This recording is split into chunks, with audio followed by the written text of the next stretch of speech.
আপনারা অবিলম্বে আমার শপথ গ্রহণ অনুষ্ঠানের জন্য পদক্ষেপ নিন। অন্তর্বর্তীকালীন সরকারের উপদেষ্টা তারা আমার প্রতি বৈষম্যমূলক আচরণ করেছে, একজন মেয়রকে তারা শপথ গ্রহণ করাতে ব্যর্থ হয়েছে, তাহলে আগামীতে ৩০০ এমপিকে শপথ গ্রহণ করানোর জন্য তারা কি কার্যকরী পদক্ষেপ নিতে পারবে কিনা সেটা নিয়ে জনমনে যথেষ্ট সন্দেহ তৈরি হয়েছে। আমাকে মেয়র ঘোষণা করে নির্বাচন কমিশনের যে গেজেট প্রকাশিত করা হয়েছিল সেই গেজেটকে বহাল রাখা হয়েছে।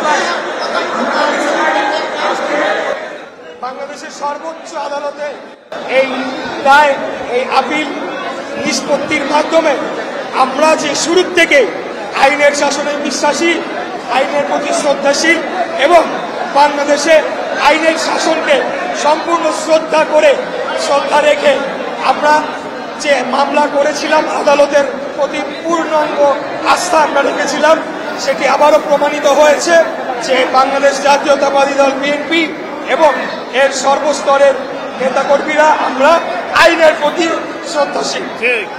এবং এর মাধ্যমে এও প্রমাণিত হয়েছে যে বর্তমান অন্তর্বর্তীকালীন সরকারের উপদেষ্টা তারা আমার প্রতি বৈষম্যমূলক আচরণ করেছে।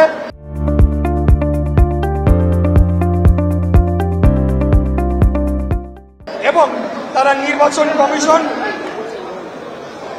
বিচার ব্যবস্থা এবং প্রশাসনের উপর হস্তক্ষেপের মাধ্যমে আমাকে যে মেয়র নির্বাচন নিশ্চিত করে ঘোষণা দেওয়া হয়েছিল এবং তার পরিপ্রেক্ষিতে আমাকে যে শপথ গ্রহণ করানোর জন্য যে দায়িত্ব ছিল, সেই দায়িত্বটুকু পালনে এই বর্তমান অন্তর্বর্তীকালীন সরকার ব্যর্থ হয়েছে।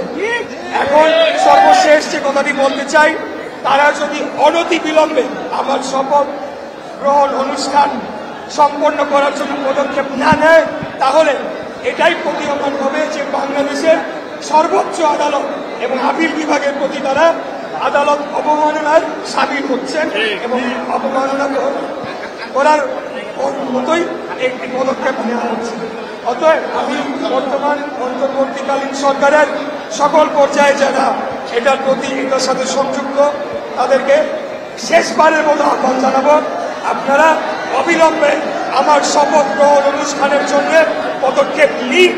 অন্যথায় আগামীকাল থেকে ঢাকা নগরবাসীকে সাথে নিয়ে এই আন্দোলনকে আরো বেগবান করা হবে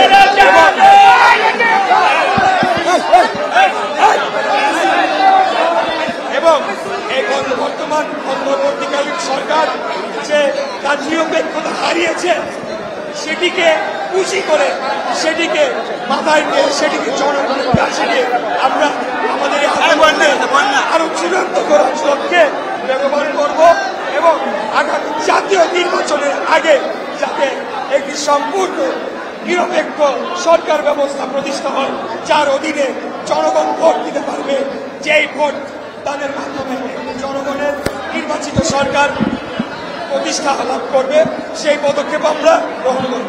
আমার কথা একটাই, একজন মেয়রকে তারা শপথ গ্রহণ করাতে ব্যর্থ হয়েছে, তাহলে আগামীতে ৩০০ এমপিকে শপথ গ্রহণ করানোর জন্য তারা কি কার্যকরী পদক্ষেপ নিতে পারবে কিনা সেটা নিয়ে জনমনে যথেষ্ট সন্দেহ তৈরি হয়েছে।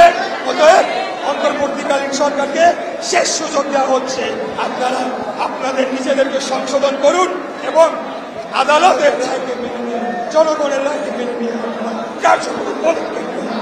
ধন্যবাদ সবাইকে।